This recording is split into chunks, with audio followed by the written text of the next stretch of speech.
তিন দফা দাবিতে বিক্ষোভ মিছিল করেছে গোপালগঞ্জ মুসলিম এতিমখানা ও ইসলামী মিশন মাদ্রাসার শিক্ষার্থীরা।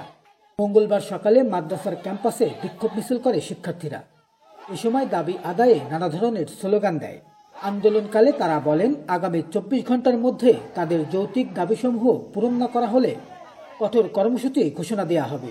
তাদের দাবিগুলো হলো, বিলুপ্ত 3টি জামাত বা শ্রেণী পুনর্বহাল করতে হবে ও বছরের শেষ অবধি বহাল রাখতে হবে।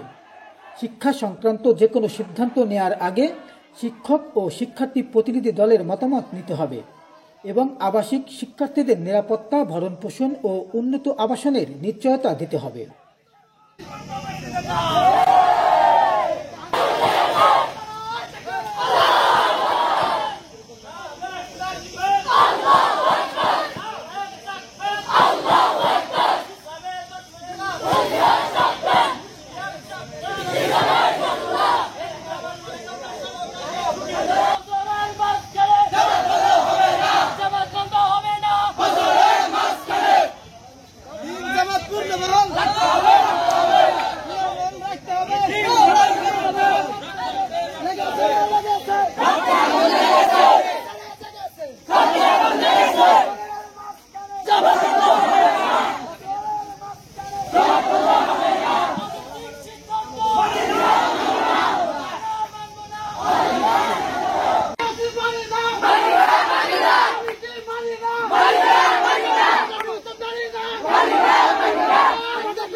জামাত জালালাইন মিশকাত দাওরা পুনর্বহাল করতে হবে এবং অন্ততপক্ষে বছরের শেষ পর্যন্ত এখানে সেটা পুনর্বহাল পূর্বের ন্যায় রাখতে হবে। দ্বিতীয় যে দাবি, শিক্ষা সংক্রান্ত যে কোনো বিষয় সিদ্ধান্ত নেওয়ার আগে ছাত্র এবং শিক্ষক প্রতিনিধি দলের সঙ্গে একটা পরামর্শ আলোচনা